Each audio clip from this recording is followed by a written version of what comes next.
the first question is that a neutral lambda particle is a baryon with the strangeness of -1. One possible decay for a neutral lambda is this equation, which is shown to you here. A neutral lambda decays into a neutral pion plus a neutron. You have to deduce the quark structure of a neutral lambda particle.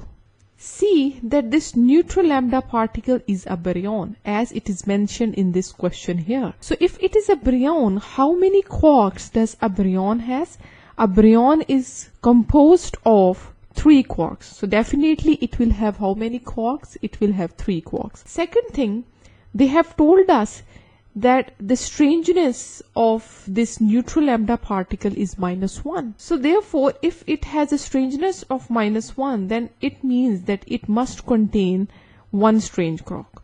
So out of these 3 quarks, we have 1 quark which is equal to a strange quark. Secondly, if you just see, the overall charge on this neutral lambda particle is 0. We know that it consists of one strange particle, and a strange particle has a charge of -1/3. What other two combinations will give us a charge which will be equal to 0? So the quark combinations is an up quark with a charge of 2/3 and then a down quark with the charge of -1/3. And if you just add them together, we will end up with an overall charge of 0. So what we conclude that this neutral lambda particle consists of one strange particle, one up quark and one down quark. So overall we end up with 3 quarks, up, down and strange. Second question, state and explain which interaction is involved in this decay. An entire particle of the neutral lambda particle decays into a neutral pion and a particle X. So you have to identify this particle X. So you know the charge on the neutral lambda is 0 and the charge on the pion is also 0. A neutral pion is also 0. So what must be the charge on the X particle? So if you just see this equation, we have this neutral lambda which is decaying into a neutral pion particle plus a particle X. So if the charge on this neutral lambda particle is 0, what should be the charge on the other hand side if the charge on this neutral pion is 0? Hence, the charge on X must be 0. First thing. Second thing is that you know about the baryon conservation. The baryon number of this neutral lambda particle is -1 and the baryon number of this neutral pion particle is 0. So what must be the baryon number of this X particles if I want to say that the baryon number is conserved? It must have a baryon number of -1. So therefore, according to this explanation, or according to what we have just found out here, that a particle with the charge of 0 and with the baryon number of -1 is something which is X. So what is this particle? The best description is actually an anti-neutron. An anti-neutron has a charge of 0 and it has a baryon number of -1. Question 1.4. The rest energy of the neutral lambda is equal to the energy of photon with a frequency of about 2.69 times 10 raised to power 23 Hz. So determine in mega electron volts the rest energy of a neutral lambda particle. You know that energy is equal to hf, where h is what? H is a Planck's constant. And what is the value for the Planck constant? Planck constant value is 6.6 times 10 raised to power -34. I multiplied by frequency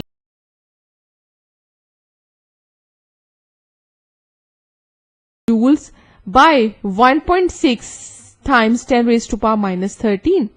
So therefore, my energy, which I have already found out in joules, is 1.78 times 10 raised to power 10 joules. I will divide it by 1.602 times 10 raised to power minus 13. And my answer ends up that E is equal to 1.11 times 10 raised to power 3 mega electron volts. The discovery of a particle such as a new as well, and some could be a research scientist as well. So therefore, this multi-disciplinary approach is the reason that we need a large international research team for this discovery of a neutral lambda particle.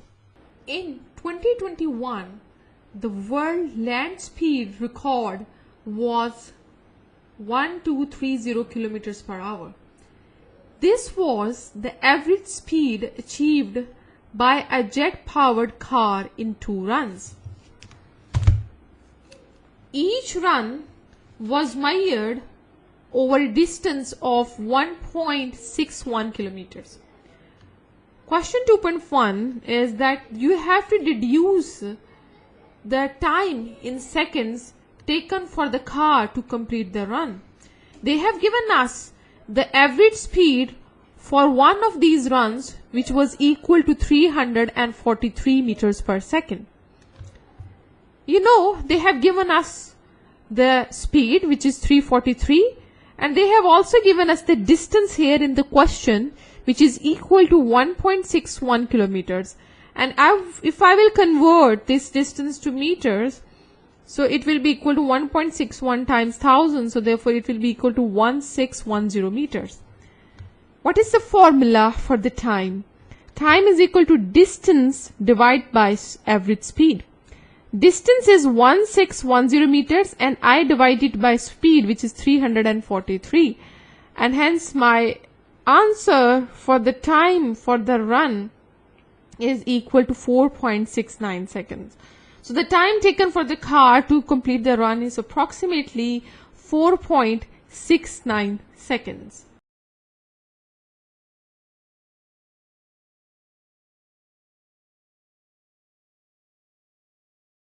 Question 2.2. Engineers are designing a new jet-powered car to break this record. So figure 1 shows the variation of speed with the distance of the car as predicted by the engineers. The car reaches its maximum acceleration when it is at 5,600 meters from the start. At this point, the mass of the car is 6.5 times 10 raised to power 3 kg. So you have to determine the kinetic energy of the car at its maximum acceleration. See this figure 1 carefully. They have given us the speed on the vertical axis and they have given us the distance on the horizontal axis. Plus they have also mentioned that at a distance of 5600 meters from the start, we have the maximum acceleration. And at this point here, this is the max distance 5600 meters from the start. And at this point, the speed of the car, according to the graph which is given, is 450 meters per second. So finally, what they have given to us in the question is the mass of the car, which is 6.5 10 raised to power 3. We have deduced from the graph the speed of the car at maximum acceleration, which is equal to 450 meters per second. You know what is the formula for the kinetic energy? Kinetic energy is equal to 1/2 times mass times v square. So I will just substitute the values here, and when I substitute the values, I'll do this one, 1/2 times 6.5 times 10 raised to power 3 times 450 squared. And finally, the answer for the kinetic energy in joules is 6.6 times 10 raised to power 8 joules. Question 2.3. At any point on the graph in figure 1, the acceleration is given by acceleration is equal to speed times the gradient of the line. So when the car is at its maximum acceleration, the power input to the jet engine is 640 megawatts. You have to calculate the percentage of input power used to accelerate the car at its maximum acceleration. According to the graph, you know, at the maximum acceleration, the speed is equal to 450 meters per second. The power input as given to us in the question is 640 megawatts. If I convert this megawatts to watts, I have to multiply it by 10 raised to power 6. So therefore, 640 times 10 raised to power 6 watts. And then the mass of the car is 6.5 times 10 raised to power 3 kg. Using the equation which is given to us, which says that the acceleration is equal to speed times the gradient of the line. So what we have to find out here, we know that the speed at maximum acceleration is what? The speed is 450, as we have already deduced that from the graph. But we have to find out the gradient of the line at this maximum acceleration. So for this purpose, I will move back to the graph and I will try to work out the gradient of the graph at the point where we have the maximum acceleration. So I will try to draw the gradient here. If I try to work out the gradient, it's y points at x's, whatever the rise over run, y over x, it's 120 divided by 1500 almost, and my answer for the gradient is approximately equal to 0.08. Hence, the gradient that we just calculated from the graph is equal to 0.08. Okay, now you will use this equation which says acceleration is equal to v times the gradient of the line. V is what? V is 450. Gradient of the line we just calculated 0.08, and this way we find out the acceleration, which is equal to 36.16 meters per second square. Using this acceleration, I will find out the force, because the formula for the force is mass times acceleration. Mass is given to me in the question, which is 6.5 times 10 raised to power 3, and I multiply it by acceleration, which I just have find out, which is approximately equal to 36, and my answer for the force is 235053 newtons. Using this force, I can work out the power used. Power used is equal to 4 times the speed. Remember this formula, power is equal to 4 times the speed. Substituting the values, my value for the power used is 1.058 times 10 raised to power 8 watts. So what is the percentage of the power used? You have to divide the power used over total power input times it by 100. Percentage of the power used is 1.058 times 10 raised to power 8, as we just have calculated here. Total power input is already given to us in the question, 640 times 10 raised to power 6, multiply it by 100, and this is my percentage power used. Approximately is equal to 16.53%. Question 2.4. Scientists recommend that the average deceleration of the driver of the car should be less than 3 grams. Deduce whether the average deceleration is less than 3 grams. For this question, let us move back to the graph for a moment and let me explain you the deceleration. Deceleration is when your acceleration is decreasing. So according to this graph, from which point does our acceleration start to decrease? It's when the graph is sloping down. So it's starting at this point and ending at this point, which is almost 15,000 meters from the start. Keep in mind that what is the distance taken for the car to come to rest? It stopped at distance of 15,000 meters from the start, and the deceleration started at approximately 8,000 meters. So 15,000 minus 8,000 is equal to 7,000 meters. Keep in mind that this 7,000 meters is the distance taken by the car for deceleration, or in other words, I can say it to stop. Okay, now I will use the CUAT equation, which says V square is equal to U square plus 2AS, because finally the car came to rest. So our final speed is what? It's 0.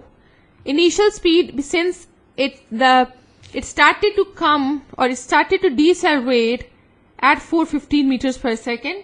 So that is my initial speed. A is for the deceleration, which we just have to work out.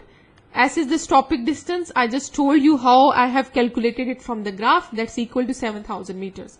So I just put it put the values in this equation here, and my average deceleration is almost equal to 14.46 meters per second squared.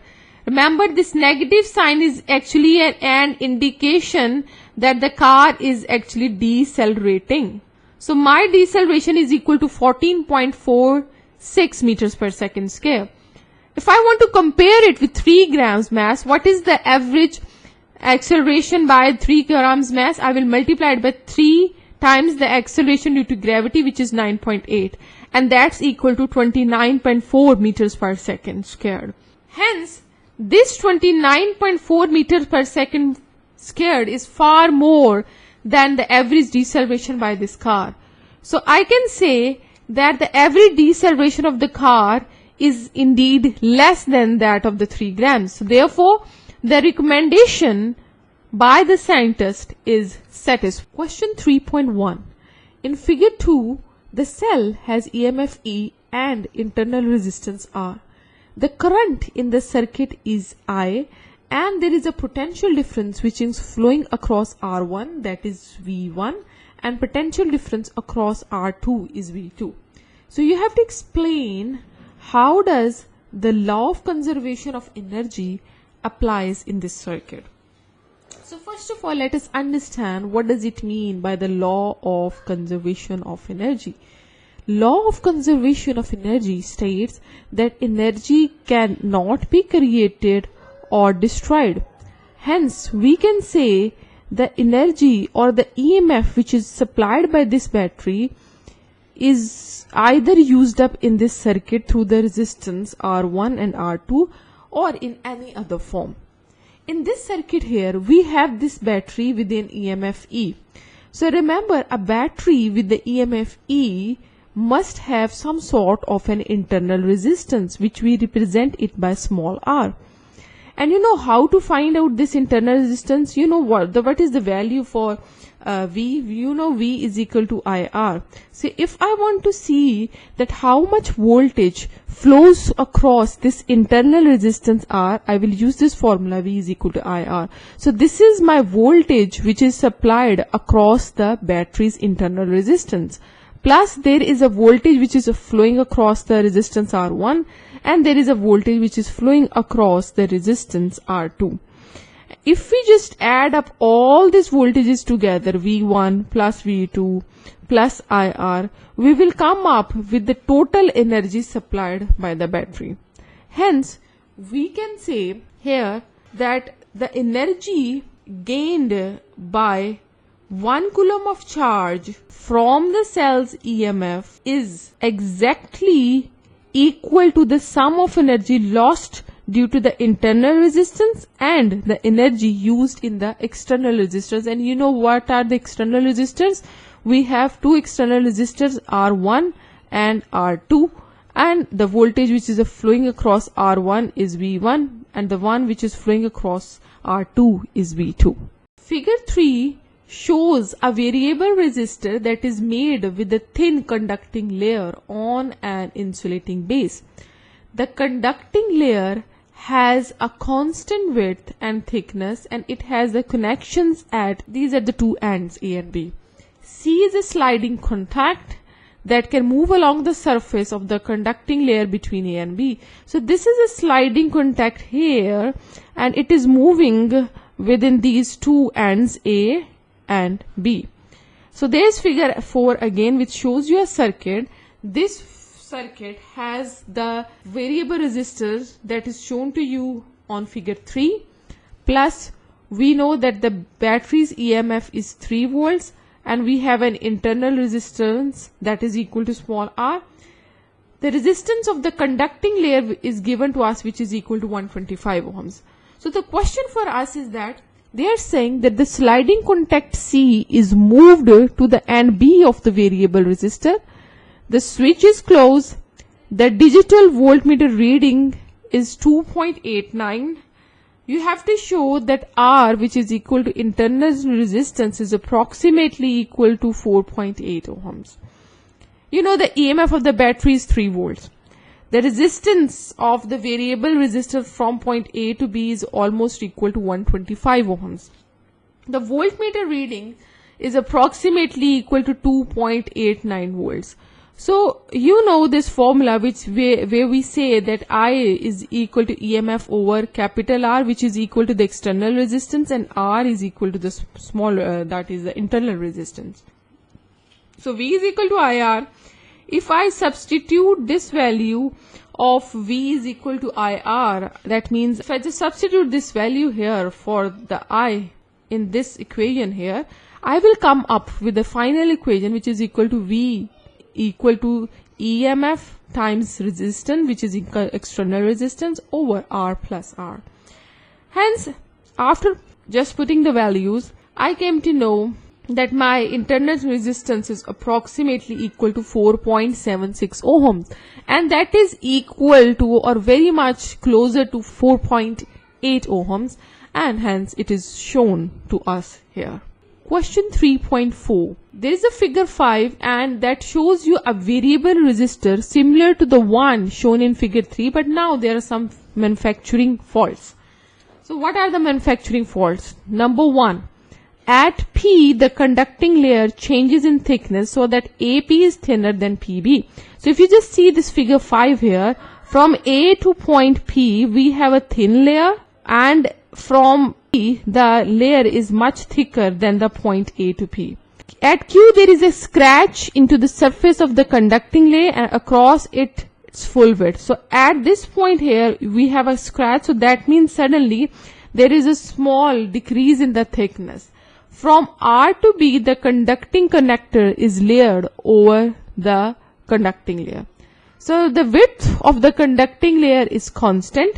A potential difference of 3 volt is applied across A and B, and C is moved from A to B. So the question is that you have to sketch a graph to show how the potential difference across AC varies as C is moved from A to B.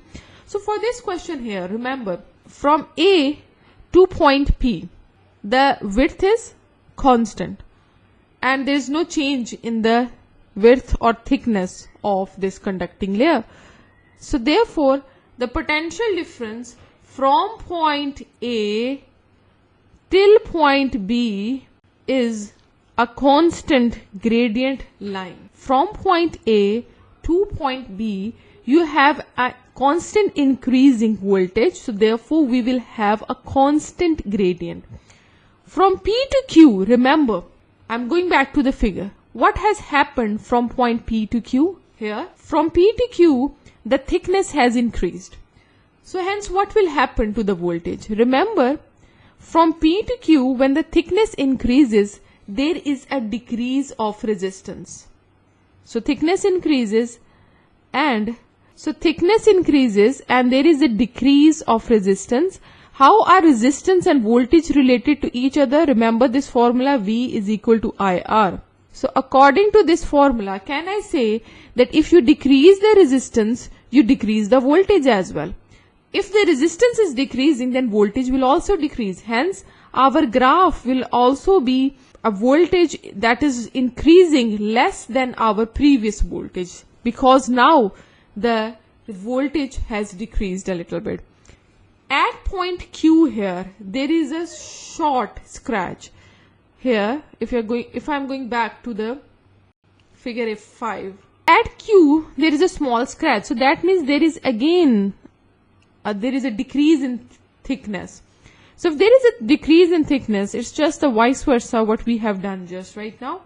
So there is a decrease of thickness. If there is a decrease of thickness, what does it mean? That resistance is increasing. So if resistance is increasing and V is equal to IR, if the resistance is increasing, what will happen?